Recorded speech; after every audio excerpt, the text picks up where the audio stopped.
Boa noite, pessoal. Sejam todos muito bem-vindos ao estudo dessa segunda-feira. Deixa eu ajeitar a luz aqui, ver qual fica melhor. Acho que é essa, né? Hoje nós vamos falar sobre cuidar do corpo e do espírito. E eu quis ter um enfoque assim mais contemporâneo, de uma visão assim de outros autores. Então a gente vai discutir bastante esse assunto hoje, não só na visão espírita, mas numa visão acadêmica também. Sejam todos muito bem-vindos, estão todos convidados para participar do nosso debate, né, do nosso estudo, através da caixa de comentários. E não se esqueçam de colocar a água de vocês para fluidificar, né, para o final do nosso estudo vocês beberem um pouco dessas energias que os espíritos trazem pra gente. Eu já vou beber até agora, porque eu tô com sede. Bom, cuidar do corpo e do espírito. Essa é uma passagem que tá no Evangelho segundo o Espiritismo, no capítulo 17, Sede Perfeitos. Então, se eu não me engano, é a última passagem que tem. Oi, sogrinha, seja bem-vinda. Então, o que o Espiritismo fala sobre o corpo físico? Porque a gente fala muito sobre a matéria, a gente fala muito sobre o mundo espiritual, mas o que significa cuidar do nosso corpo, né? Então, antes da gente entrar no Evangelho segundo o Espiritismo, eu queria fazer um paralelo entre dois pontos. O primeiro ponto é que a gente está numa sociedade em que a gente busca obsessivamente pela perfeição estética, pela perfeição num relacionamento, pela perfeição do nosso corpo, pela perfeição que a gente quer que os nossos cônjuges ou os nossos filhos sejam, pelo jeito como a gente quer que os nossos amigos e as pessoas com quais a gente se relaciona sejam. Então, a gente tem esse ideal de perfeição, às vezes, muito inatingível. A verdade é essa. Não existe perfeição. Então, o corpo é um desses pontos. A busca pela visibilidade estética é um desses pontos. Oi, amor, seja bem-vinda. Minha mãe tá online também, apareceu aqui pra mim agora. Eu tava lendo uns artigos e eu encontrei um médico. Ele é médico e ele é professor de educação física, tá como Soares, de 2010. Eu acho que ele tava falando sobre o papel das academias, em como isso é mais um projeto cultural hoje em dia do que às vezes estético. E o que ele quer dizer com isso? Que dentro da academia, às vezes as pessoas buscam uma aprovação de um certo grupo, ao invés de estar ali só para exercitar o corpo e muitas vezes a mente, né? A pessoa sai depois de um dia cansativo ou quer começar o dia com mais energia, então vai para a academia se exercitar. Então, olha o que esse Soares fala. O corpo é uma manifestação da construção da identidade do indivíduo. E isso a gente sabe muito bem, que a frase que a gente julga um livro pela capa e às vezes a gente julga as pessoas pelas aparências é muito verdade, principalmente na sociedade consumista que a gente vive, na qual a gente olha o corpo das pessoas e a gente imediatamente já tá fazendo julgamentos por causa daquela imagem. Então, o meu corpo faz parte da minha identidade. E ao pertencer a certos tipos de padrões estéticos, esse mesmo corpo é aceito nos grupos sociais. Então, às vezes, eu me sentia muito e ainda me sinto muito deslocada, por exemplo, ao ir na academia, porque dos padrões de estéticos poloneses, porque aqui eles têm outro biotipo, e isso não tem muito a ver só com o que a gente vai falar mais pra frente, mas pelo biotipo deles mesmo, que eles são mais altos, eles são mais magros, eu me sentia de fora. Eu me sentia de fora porque eu tenho um corpo diferente, eu tenho um corpo de uma brasileira, com curvas. Então, claro, a gente sabe, né, que foi devido à colonização que a gente teve, miscigenação, né? O brasileiro é fruto do europeu com o indígena, com os escravos que vieram da África.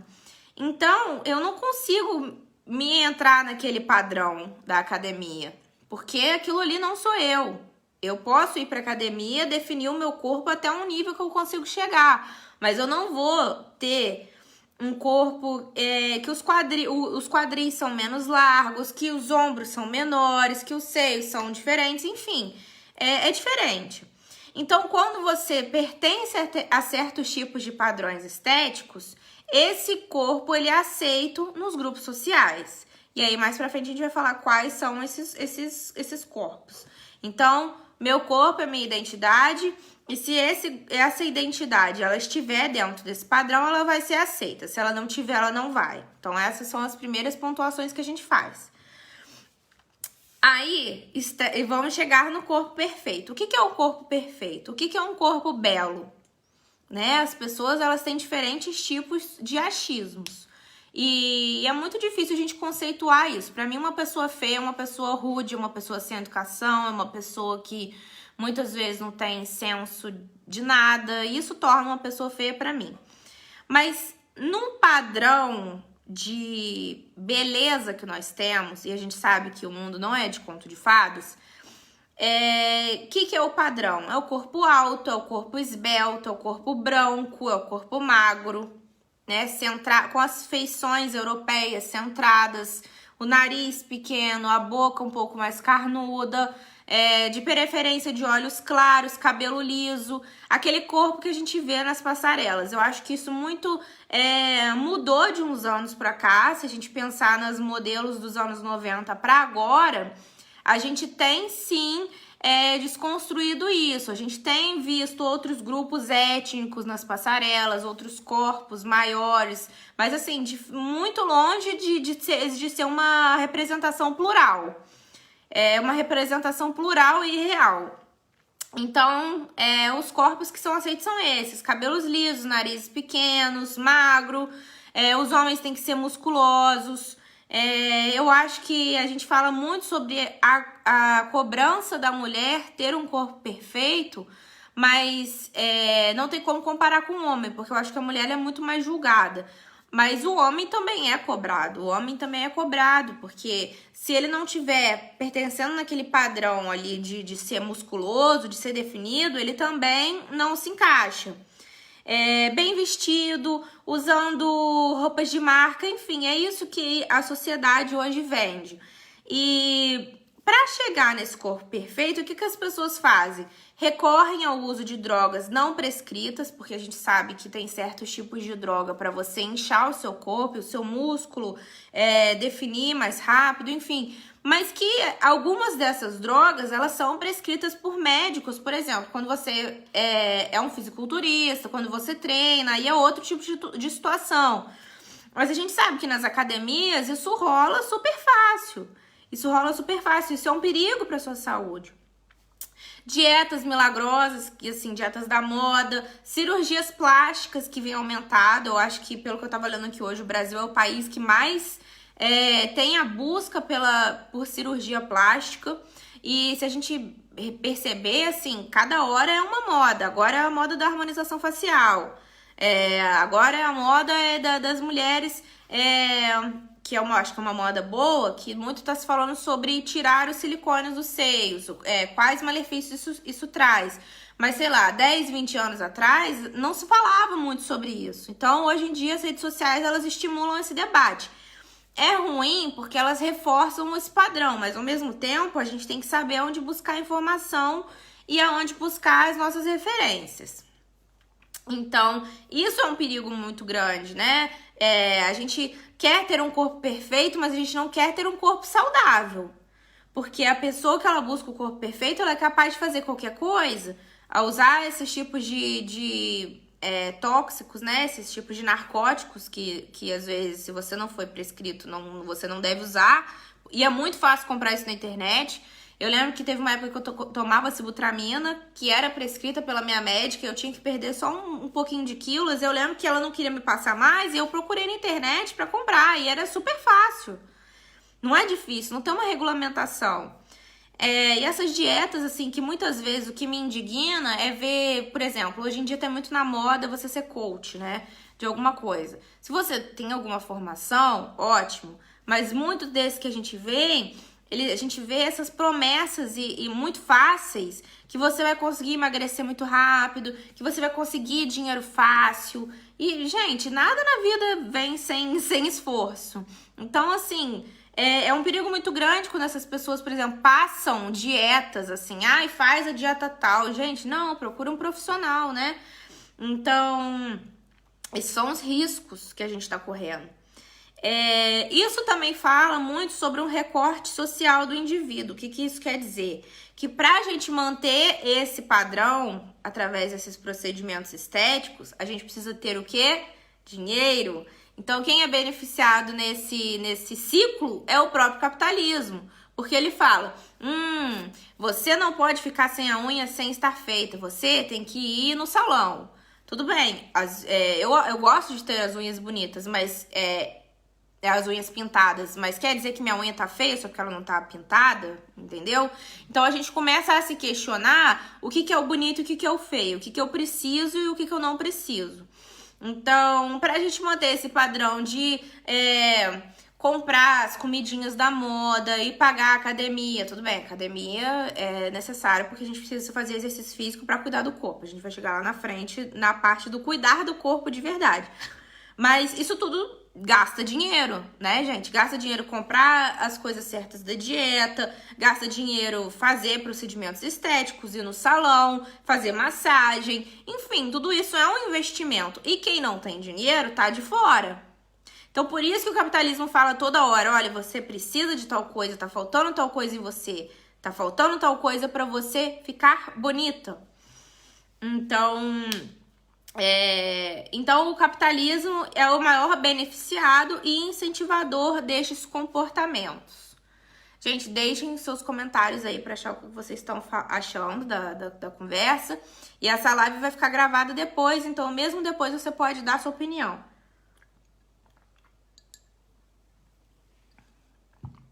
Um ponto muito importante aqui é a gente falar das redes sociais e da publicidade. Eu sou jornalista, mas eu já trabalhei com agência publicitária em várias ocasiões. E a gente tem uma coisa que a gente chama de marketing de guerrilha, que é o marketing agressivo. Que é o marketing assim, a sua vida tá muito ruim é porque você não tem um produto tal. E você precisa desse produto tal para você seguir em frente. Esse marketing de guerrilha, ele tem uma estratégia muito agressivo. E você percebe na hora que tá sendo alguma coisa vendida pra você. Mas o problema é quando certas coisas são vendidas pra você de maneira mais discreta. E aí você não percebe que você tá comprando tais coisas ou que você precisa comprar tais coisas, sendo que na verdade você não precisa. Então, nós precisamos pensar que essa indústria, que é uma indústria do culto ao corpo perfeito, só existe porque existem consumidores. Eu sou o tipo de pessoa que eu sei exatamente que eu compro muitas coisas que eu não preciso. Eu compro muitas coisas que eu não preciso. E isso também é um problema, porque eu passo muito tempo consumindo produtos de beleza, eu passo muito tempo consumindo coisas sobre maquiagem, eu passo muito tempo consumindo coisas sobre estilo, enfim. Esses algoritmos das redes sociais, meu marido até botou uma carinha assim, mas eu sei, amor, você acha que eu não sei?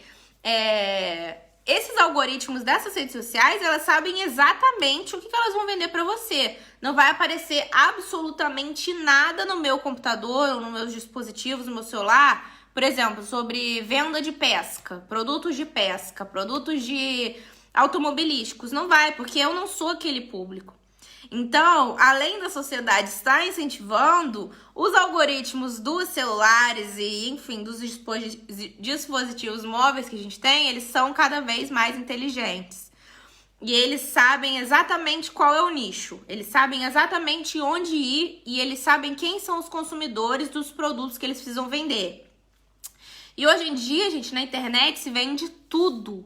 Se não tá na Surface, né, que é a internet onde a gente procura no Google, www.google.com, a gente consegue achar na Deep Web, que é a camada mais baixa da internet, que é onde, assim, você precisa Eu sou programadora, tá, gente?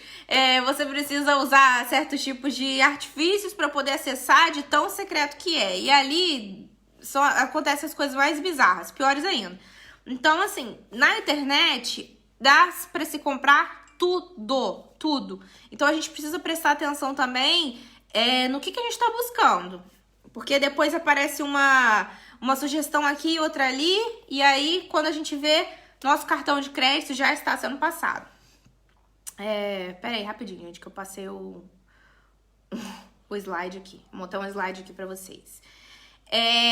Um problema nesse ponto todo é que nós somos adultos, nós estamos aqui tendo esse debate, essa conversa, mas nós sabemos que cada vez mais cedo as crianças e os adolescentes têm acesso às redes sociais.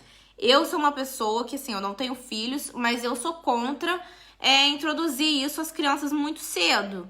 Uma coisa é, por exemplo, usar a internet para divertimento, né, joguinhos, essas coisas, e assim, também tem que tomar cuidado com quais tipos de jogos as crianças estão jogando. E eu também não vou falar que eu fui uma criança inocente, porque criança é curiosa. Então, se tiver um dispositivo ali na mão dela e ela sabe usar, eles são mais espertos que a gente, elas podem achar alguma coisa que não seja boa para eles. Então, eu sou contra ter crianças, assim, gente, de 10 anos, 8 anos, 6, 5, 7 anos, usando celular. Pra mim, não é da minha geração, eu sou contra. Mas cada um eduque seu filho da maneira que achar melhor. O problema é crescer no meio dessa desordem, de todos esses pontos que a gente falou, que tem se tornado banal, porque a gente não percebe que a gente tá nesse ciclo vicioso. Então, crianças e adolescentes estão cada vez mais expostos a isso. Eu lembro de uns tempos atrás, um vídeo no TikTok de uma menininha negra, e ela tinha, assim, no máximo uns 2, 3 anos de idade, e, assim, ela queria esfregar a pele dela pra ver se ela ficava branca, porque ela não entendia que ela era negra e as criancinhas da escola eram brancas, e as criancinhas não gostavam dela porque a pele dela era escura. Então, a gente tá vendo quão problemático isso é, gente, esses discursos que a gente tem. Então, crianças e adolescentes estão cada vez mais expostos a isso. As redes sociais, elas foram construídas e pensadas para isso, como a gente falou, dos algoritmos, e elas se importam apenas com as visualizações e a exposição que a gente dá na internet, né? Então, é aí que começa essa competição entre quem precisa aparecer mais, quem precisa de ganhar mais likes, quem precisa, assim, se impor, né, para mostrar que pertence a um grupo, para mostrar que é aceito a esse grupo. E aí, nessa competição, por exemplo, de tudo isso que eu falei, né, dos procedimentos estéticos, das cirurgias plásticas, eu não sou contra. Minha mãe falou, o desequilíbrio entre o necessário e o supérfluo. Se a pessoa ela não gosta de alguma parte do corpo dela e ela tem dinheiro, ela pode mudar, gente, ótimo, vai e faça a cirurgia. Se a pessoa acha que ela precisa, assim, eu sou uma pessoa que falando de mim, eu não gosto da minha orelhinha, ó. Minha orelha tá sempre escondida, mas eu aprendi a aceitar ela do jeito que ela é. Eu não vou fazer uma cirurgia plástica por causa disso, porque minha orelha não é certinha igual a das outras pessoas. Minha orelha é do jeito que é. Então, assim, se você tá insatisfeito com alguma coisa e você quer fazer uma cirurgia, ótimo, aquilo ali vai te trazer autoestima, faça. A minha cirurgia bariátrica que eu fiz, por exemplo, muitas pessoas buscam pela estética e elas estão felizes hoje. Então, se vai trazer uma qualidade de vida pra você, faça. O problema é quando a gente ser capaz de fazer qualquer coisa pra atingir essa perfeição, como a gente falou. E aí entra a bulimia, a anorexia, vícios em narcóticos, compulsões de qualquer tipo. Pode ser até uma compulsão alimentar, porque eu falava muito disso com a minha psicóloga. Eu ficava triste porque eu não tinha o corpo padrão da internet. E aí eu comia desenfreadamente para suprir essa tristeza.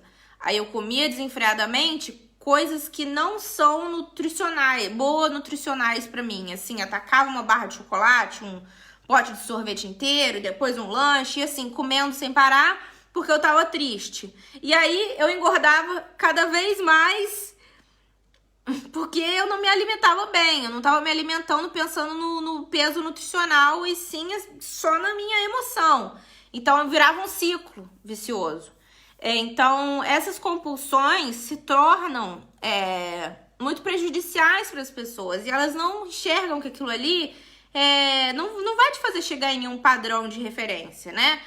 Então, e isso é pior porque as crianças e os adolescentes não entendem isso. Eles só acham que eles têm que ser descolados e eles têm que ser aceitos e eles têm que ser bonitos. E o caso dessa menininha, coitada, tem que ser branca. Então, esse é o padrão e a gente tem que quebrar isso.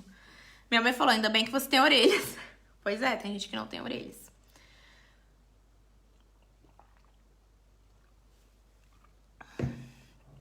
Bom, agora a gente vai falar de outro autor. O autor francês Pierre Bourdieu. Eu estudei ele muito na faculdade.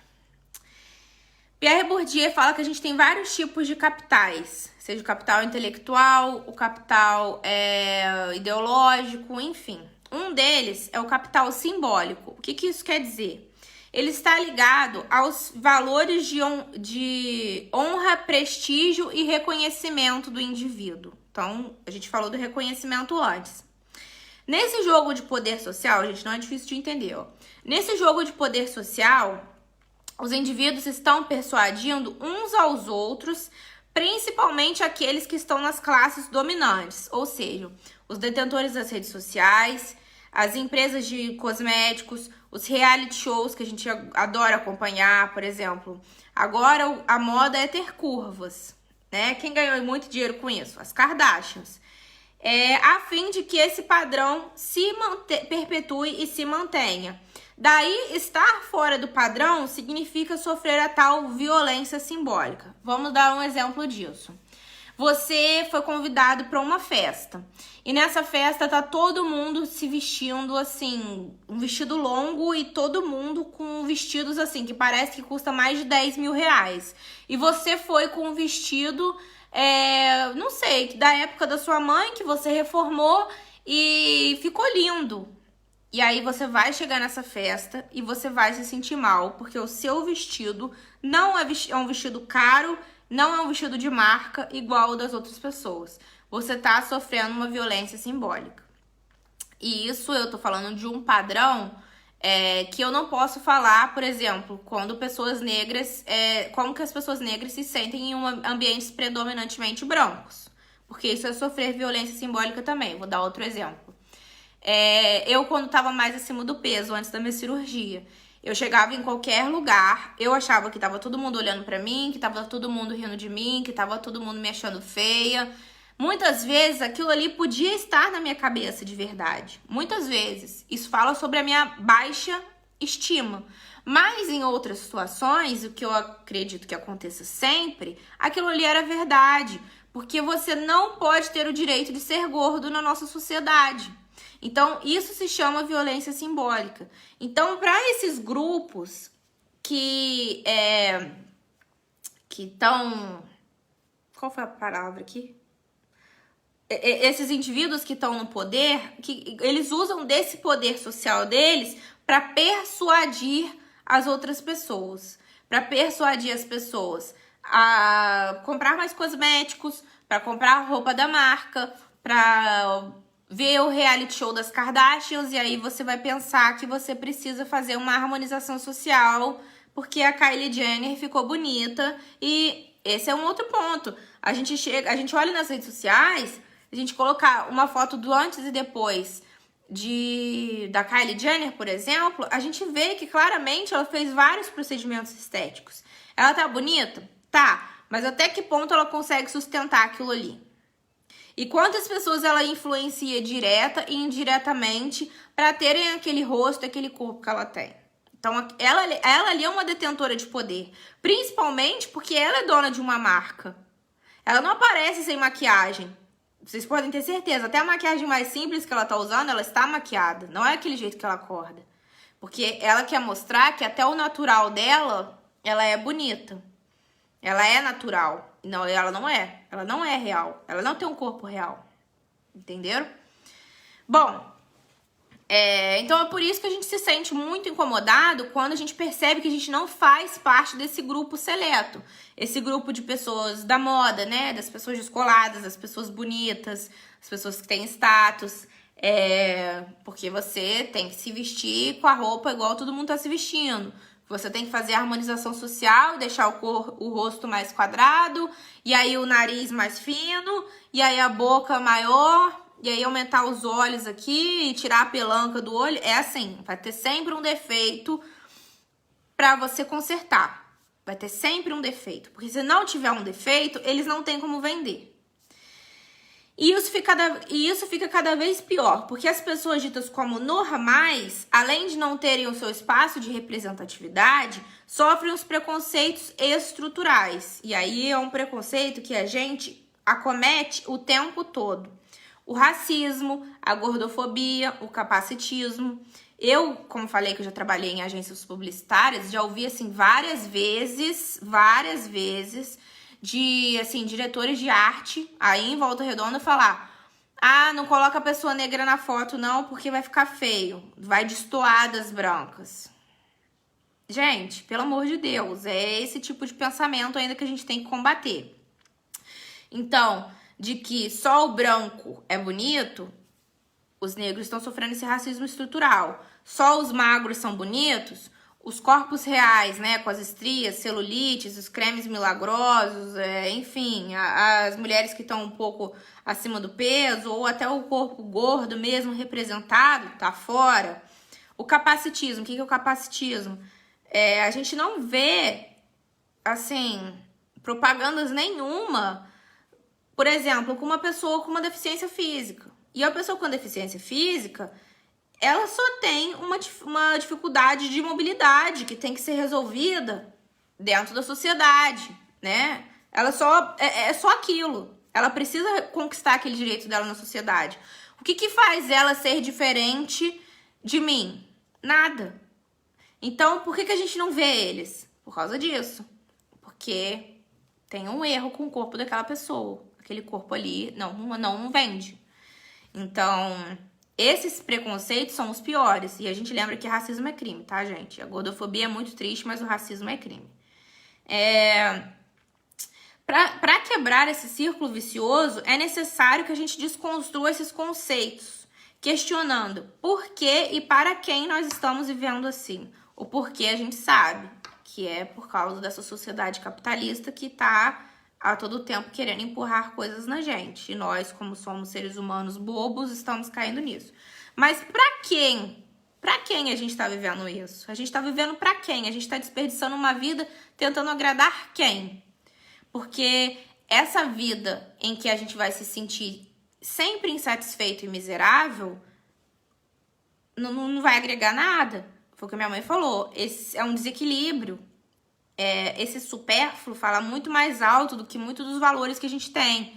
E isso só vai trazer mais frustração pra gente. Porque como a sociedade, ela sempre vai achar mais um defeito pra colocar na gente, pra gente ter que gastar dinheiro, a gente vai se sempre achar inválido, inútil, feio, que a gente não é capaz. Então, a gente só consegue quebrar isso quando a gente começa a pensar nisso.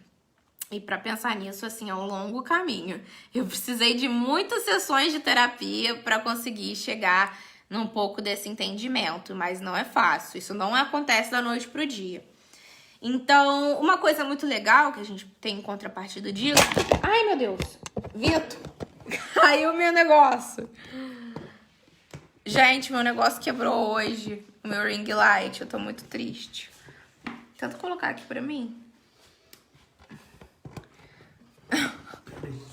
Ai, gente! Problemas técnicos. Problemas técnicos. Viu, gente? A sociedade não é perfeita. Lives perfeitas também não existem. Meu marido veio me acudir aqui. Tomara que não caia mais, né? E quebrou exatamente 5 minutos antes da live. Meu pai até botou... Tomara que não caia. Se cair, vocês já sabem. Até perdi meu raciocínio, gente. Fala aí o que vocês estão achando, que eu tô falando até demais. Falei das referências que a gente tá buscando. Em contrapartida, como a gente vê esses perfis irreais, né, dessas pessoas muito ricas e ostentação e luxúria, e festa, e balada, e nudez, enfim. A gente também consegue buscar outras referências, assim, pessoas que falam sobre isso, sobre essas problemáticas, pessoas com corpos reais, modelos com corpos reais. Então, a gente só tem que redirecionar o nosso olhar. A busca pela aceitação é diária, eu coloquei aqui. Portanto, essa busca por uma perfeição que não existe e por padrões inalcançáveis existe apenas para que ela possa continuar existindo. Foi o que eu falei. O capitalismo ele vai fazer com que tudo isso aconteça, que esses padrões existam, para ele mesmo continuar se sustentando. Nós mesmos estamos alimentando esse círculo vicioso, colocando em risco a nossa saúde física, mental, emocional, financeira, né? Quando as pessoas às vezes se endividam para isso, e moral. Porque também tem aquilo que a pessoa pensa, né? A pessoa bonita não é capaz de fazer maldade, né? Às vezes é a que mais faz. Bom, eu pesquisei aqui umas matérias que eu também queria não só ilustrar como pensadores, mas também com matérias aqui. Aí eu botei 2 prints aqui, ó. Eu vou explicar pra vocês o que é. Um deles que eu achei diz o seguinte: pesquisa aponta que 84% das meninas usam retoque de imagem para distorcer sua aparência. Essa foi uma pesquisa do projeto Dove pela Autoestima, ele já existe desde 2010, e essa pesquisa foi realizada em dezembro de 2020, nos Estados Unidos, Reino Unido e no Brasil, com meninas de 10 a 17 anos. Esse projeto do Dove pela Autoestima, a Dove é uma das marcas que, por exemplo, toda vez que ela coloca corpos reais, ela coloca corpos magros, gordos, negros, asiáticos, enfim, latinos, corpos diferentes, pessoas reais. E olha esses dados, que interessante. 84% das brasileiras com 13 anos já aplicaram filtros para mudar sua imagem. Aí isso a gente usa o tempo todo aí, às vezes nas redes sociais, né, no Instagram, enfim. Então isso eu não acho que é tão problemático usar o filtro. O problema é só querer ser aquele filtro, né? 78% já tentaram ocultar alguma parte do corpo, acho que também é normal, às vezes a pessoa não aceita aquela parte do corpo, às vezes aquela pessoa tá infeliz, tudo bem, não precisa postar o tempo todo. Aí, como que vai ficando problemático? 89% já compartilharam selfies na esperança de receber validação de outras pessoas, ou seja, aquilo que eu falei de pertencer a algum grupo. E quantas vezes a gente postou alguma foto e aí ninguém deu like naquela foto imediatamente, a gente vai e apaga aquela foto. Aquela foto tá feia. Não pode, ninguém deu like, ninguém validou, né? Ninguém validou o meu ego. Então, uma coisa boa que eu acho que o Instagram fez foi tirar esse número de curtidas. Mas quem não gostou? As próprias marcas que vendem no Instagram, né? Que usam o Instagram. E hoje em dia o Instagram é o próprio shopping, porque o que mais tem é publicidade, né? O tempo todo.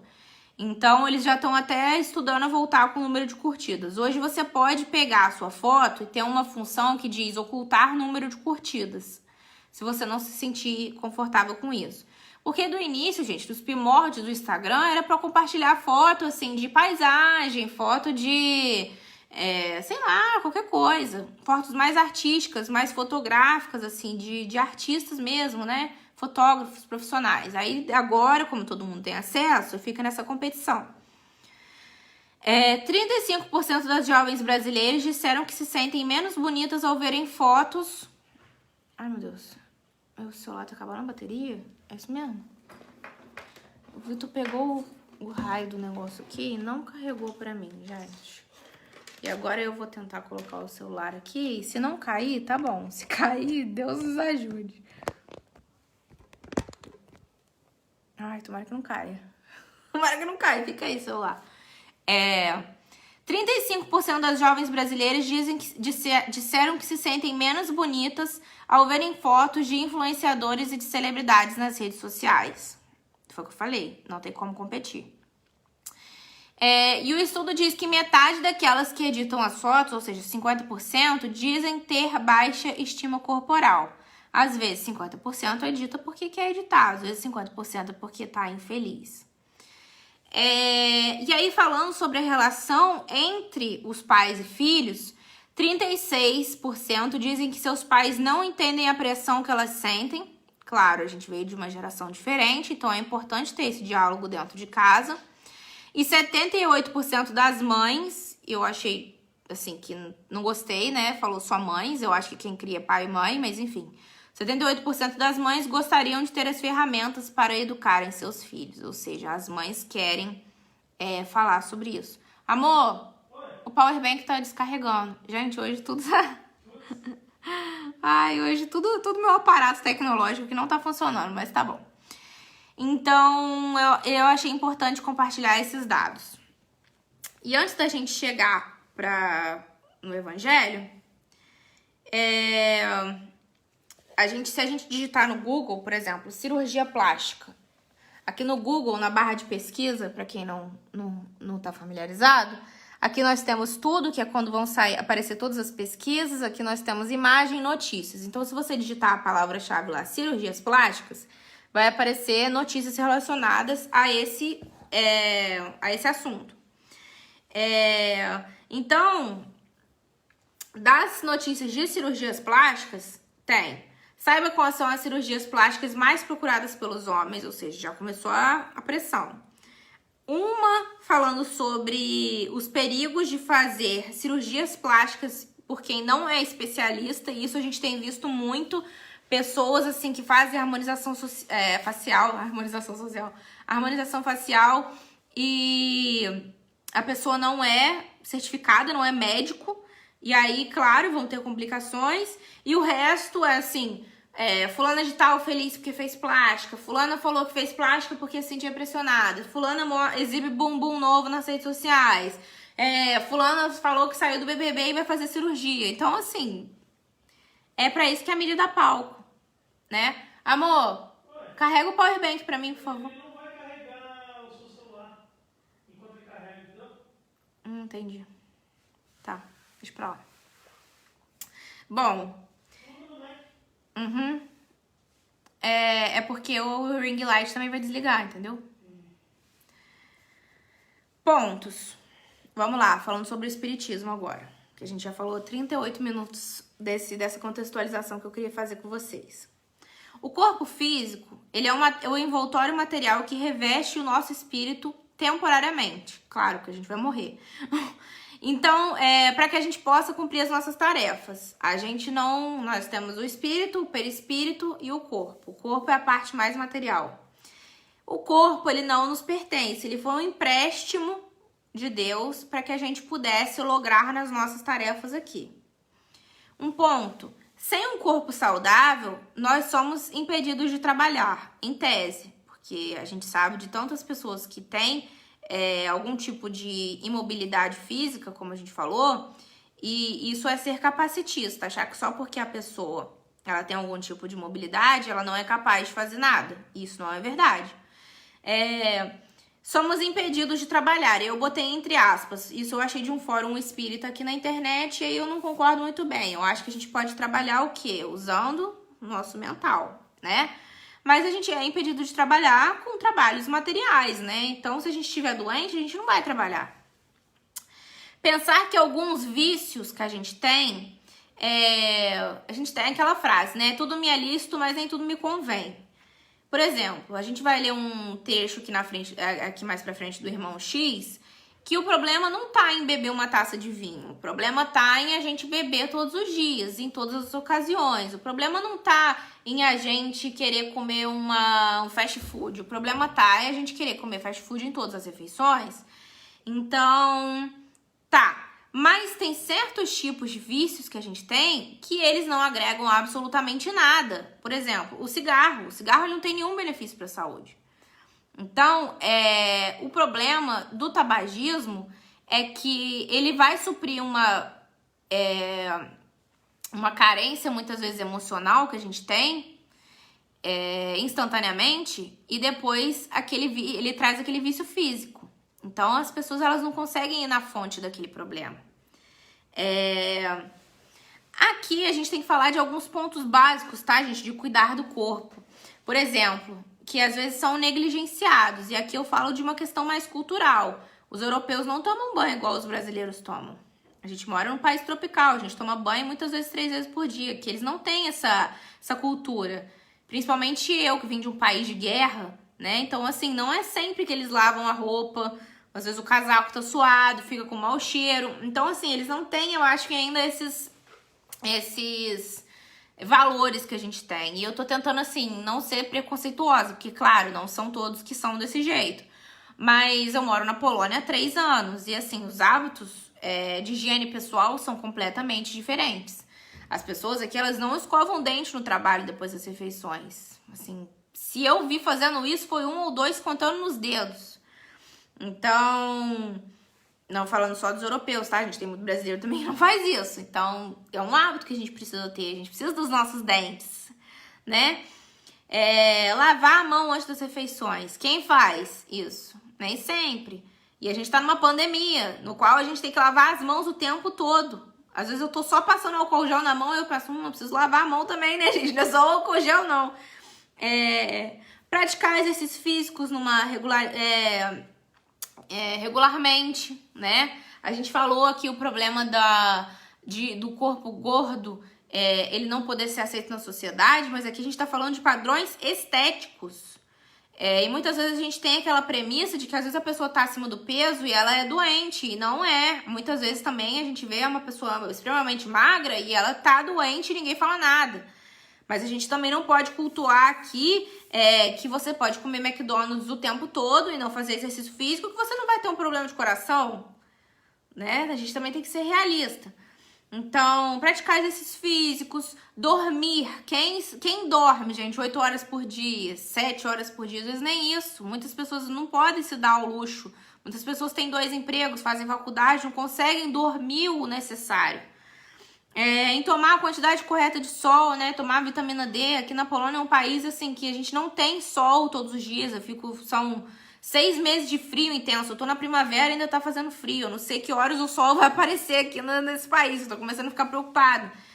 E aí a gente precisa tomar vitamina D, vitamina B12 para repor esses nutrientes, né? Isso que falta no nosso corpo e às vezes a gente não toma. Então, se atentar a essa dose diária de vitaminas, fazer consultas regulares aos médicos. Se a gente quiser fazer um procedimento estético, procura o médico necessário. Se a gente quer fazer uma dieta, procura um nutricionista, um nutrólogo. Se a gente quer fazer uma série na academia para definir o corpo, ficar com o corpo diferente, procura um médico do esporte. Né? Apagou aqui meu negócio, porque realmente vai desligar, gente. Então, a gente tem que aprender a buscar. Beber bastante água. Minha mãe falou aqui, gente, eu conheço pessoas que eu fico horrorizada. As pessoas não bebem água, as pessoas só bebem coca e não bebem água. Como que a pessoa não bebe água? Eu tenho pavor. E eu, depois que eu fiz a minha cirurgia, eu tô tendo muita dificuldade de beber água. Eu sinto muita falta de água. Eu gosto muito de beber água. Eu fico imaginando, gente, como que tem gente que não gosta de beber água? Eu fico apavorada. Vou até beber mais um pouquinho aqui. E claro, todos esses pontos que a gente falou hoje, gente, o principal deles, cuidar da nossa saúde mental numa pandemia, cuidar da nossa saúde mental, porque se a gente não tiver o mental, a gente não vai levantar da cama, a gente não vai escovar o dente, a gente não vai comer direito, a gente não vai querer trabalhar, a gente não vai pensar que a sociedade está empurrando coisas pra gente comprar, a gente tem que ter primeiro a cabeça no lugar. Então, buscar orientação profissional, né, uma terapia ou qualquer tipo de abordagem psicológica, que eu não sei a diferença aí, meu pai é neuropsicólogo, ele pode dizer aí nos comentários.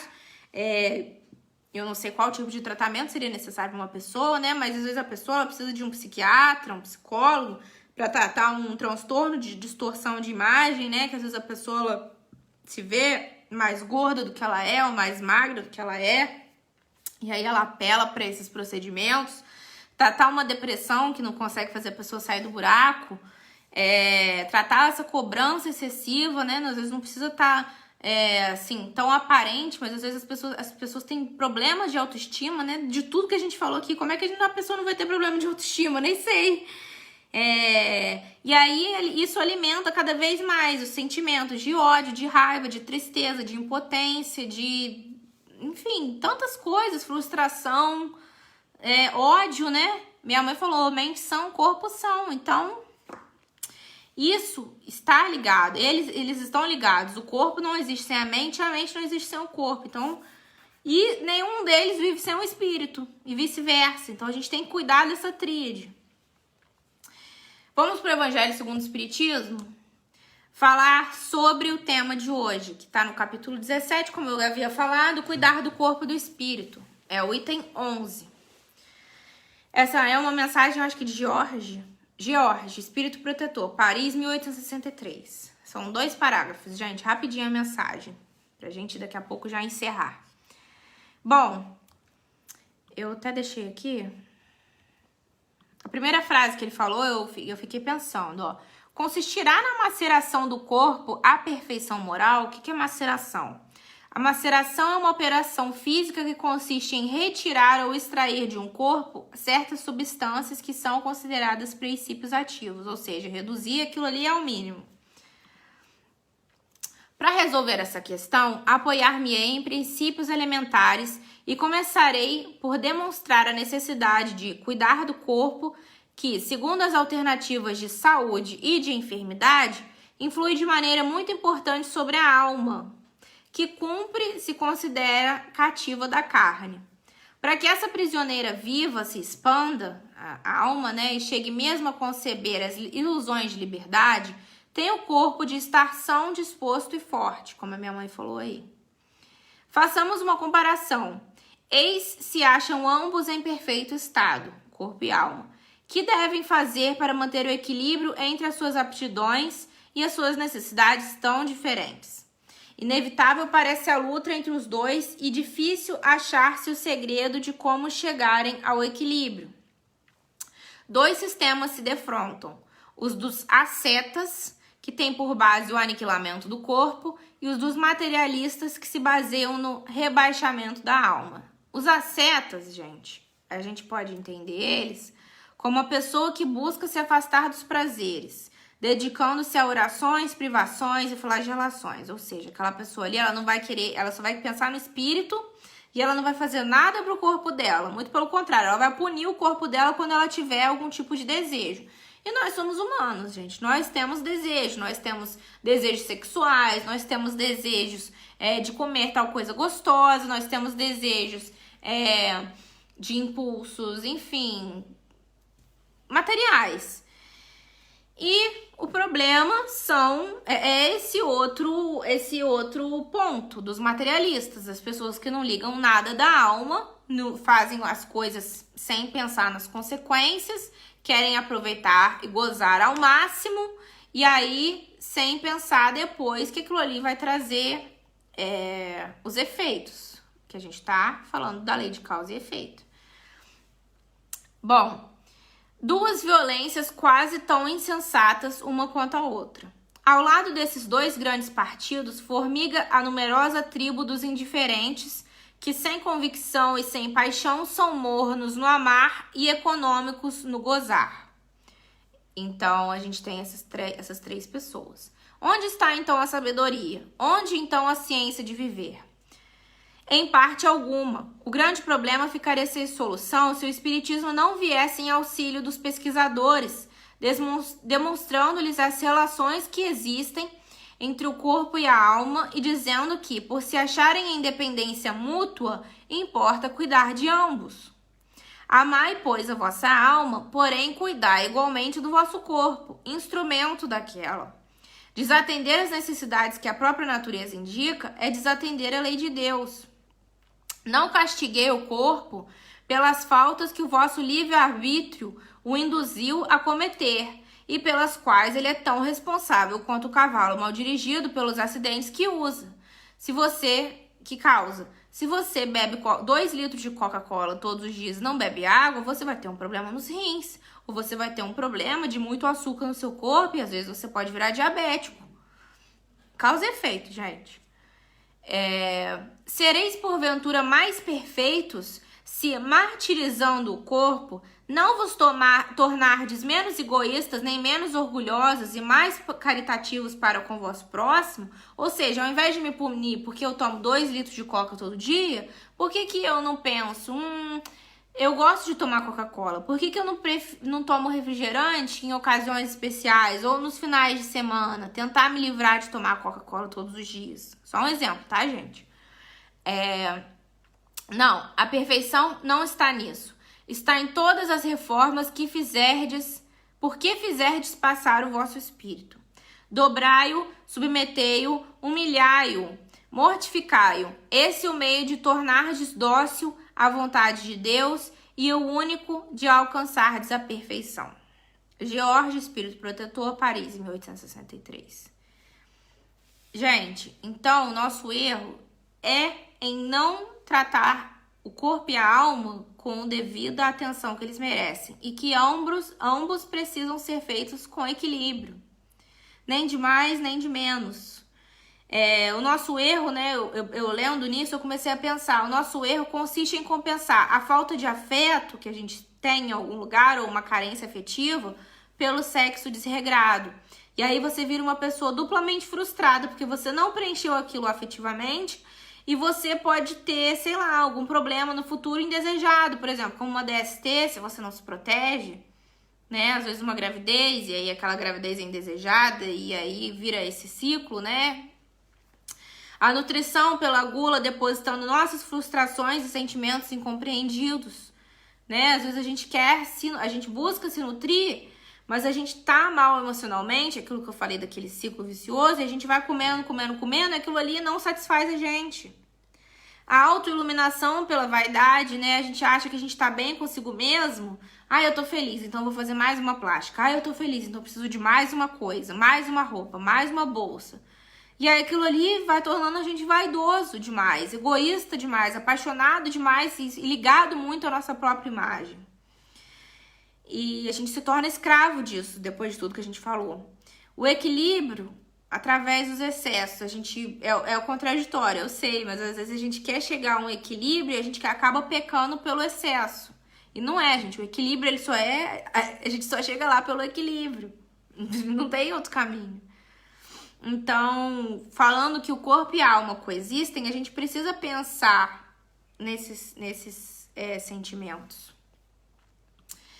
Vamos fechar aqui, então, com uma passagem bem rapidinho, um texto bem rapidinho que eu acho muito legal, do Irmão X, que é o Humberto de Campos, esse é o codinome dele, que chama Treino para a Morte. Perguntaram para ele o que a gente tem que fazer para quando chegar lá do outro lado, como que a gente tem que viver para quando a gente chegar lá do outro lado. E quem falou isso, quem psicografou foi o Chico Xavier. Eu não sei se esse livro, se isso aqui tá no...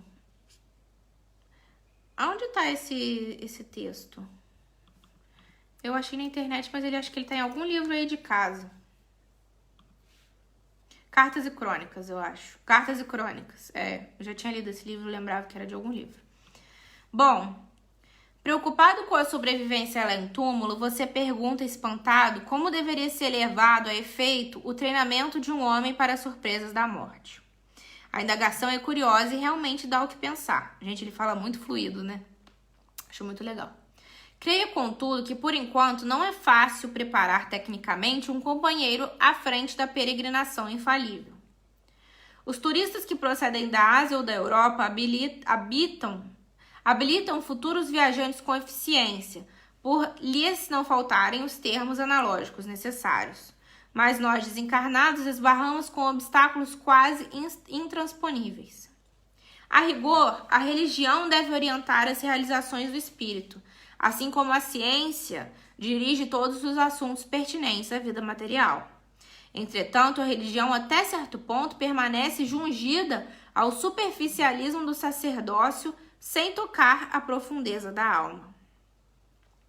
Importa considerar também que a sua consulta, ao invés de ser encaminhada a grandes teólogos da terra, hoje já domiciliados na espiritualidade, foi endereçado justamente a mim, pobre noticiarista sem méritos para tratar de semelhante inquirição. Pode acreditar que, não obstante achar-me aqui de novo, há quase 20 anos de contado, sinto-me ainda no assombro de um chavante repetidamente trazido da selva mato-grossense para alguma de nossas universidades, com a obrigação de filiar-se de inopino aos mais elevados estudos e às mais complicadas disciplinas. Em razão disso, não posso reportar-me senão ao meu próprio ponto de vista, com as deficiências do selvagem surpreendido junto à coroa da civilização.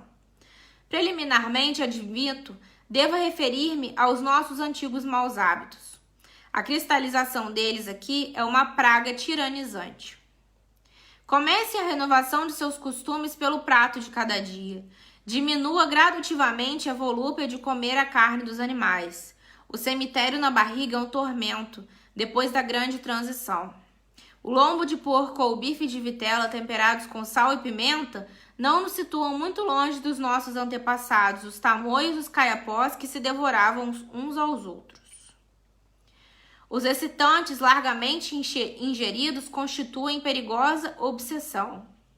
Tenho visto muitas almas de origem aparentemente primorosas dispostas a trocar o próprio céu pelo uísque aristocrático ou pela nossa cachaça brasileira. Tanto quanto lhe seja possível, evite os abusos do fumo.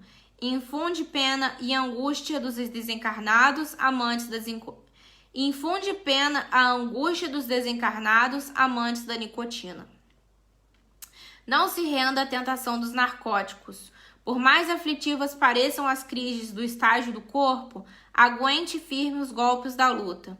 As vítimas da cocaína, da morfina e dos barbitúricos demoram-se largo tempo na cela escura da sede e da inércia. E o sexo? Guarde muito cuidado na preservação do seu equilíbrio emotivo. Temos aqui muita gente carregando consigo o inferno rotulado de amor. Se você possui algum dinheiro ou detém alguma posse terrestre, não adie doações, caso esteja realmente inclinado a fazê-las. Grandes homens que admirávamos no mundo pela habilidade e poder com que concretizavam importantes negócios aparecem junto de nós em muitas ocasiões à maneira de crianças desesperadas por não conseguirem manobrar os talões de cheques. O apego, né, gente? Em família, observe cautela com testamentos. As doenças fulminatórias chegam de assalto. E se sua papelada não estiver em ordem, você padecerá muitas humilhações através de tribunais e cartórios. Sobretudo, não se apegue demasiado aos laços consanguíneos. Ame a sua esposa, seus filhos e seus parentes com moderação, na certeza de que um dia você estará ausente deles e que por isso mesmo agirão quase sempre em desacordo com a sua vontade, embora lhes respeitem a memória. Não se esqueça que no estado presente da educação terrestre, se alguns afeiçoados lhe registraram a presença extraterrena depois dos funerais, na certa intimá-lo-ão a descer aos infernos, receando-lhe a volta inoportuna. Se você já possui o tesouro de uma fé religiosa, viva de acordo com os preceitos que abraça. É horrível a responsabilidade moral de quem já conhece o caminho, sem equilibrar-se dentro dele. Faça o bem que puder sem a preocupação de satisfazer a todos. Convença-se de que você não experimenta simpatia por determinadas criaturas. Há muita gente que suporta você com muito esforço. Por essa razão, em qualquer circunstância, conserve o nobre sorriso. Trabalhe sempre, trabalhe sem cessar. O serviço é o melhor dissolvente de nossas mágoas. Ajude-se através do leal cumprimento dos seus deveres. Quanto ao mais, não se canse nem indague em excesso, porque com mais tempo ou menos tempo, a morte lhe oferecerá o seu cartão de visita, impondo-lhe ao conhecimento tudo aquilo que por agora não posso lhe dizer. Então é isso, gente. Eu acho que esse texto já disse tudo. Vamos buscar viver com equilíbrio, vamos buscar viver de forma mais saudável, pensamentos mais saudáveis, estilo de vida mais saudável, porque essa pandemia veio para mostrar que muitas vezes a gente achava que a gente tinha muito tempo e, na verdade, a gente não tem, né? A gente não sabe quanto tempo a gente tem. Então, vamos dar o nosso melhor, vamos cuidar de como a gente trata os nossos irmãos, os nossos parentes, os nossos amigos, porque essas são as provas que a gente tá passando, esses são os testes. E chegar do outro lado e perceber que a gente falhou, vai ser muito difícil. Então, espero que tenha sido um pouco esclarecedor. Gostei muito de participar aqui com vocês hoje. Vou encerrar o nosso estudo fazendo a nossa prece final. Espero que vocês estejam com a água de vocês. Então, vamos lá.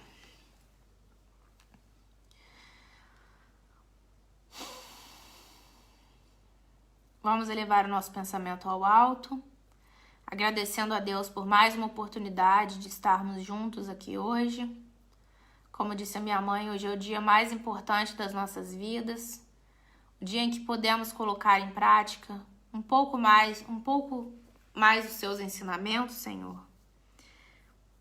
Que tenhamos discernimento para viver a nossa vida com equilíbrio, cuidando do nosso corpo, da nossa mente, dos nossos pensamentos, do modo que nos dirigimos a nós mesmos, porque só depende de nós. Nós temos o nosso livre-arbítrio para tomar as nossas decisões, então que saibamos utilizá-lo de forma mais sábia, de forma mais benéfica para nós mesmos. Cuida do lar das pessoas aqui representadas hoje, Senhor. Leve um pouco de alegria, compaixão, paciência, bom ânimo, bons frutos para todos aqueles que participaram do estudo e todos aqueles que por algum motivo não puderam estar conosco hoje. Cuida da nossa semana, Mestre, e despeça-nos em paz, dizendo graças a Deus. Então é isso, meus amigos.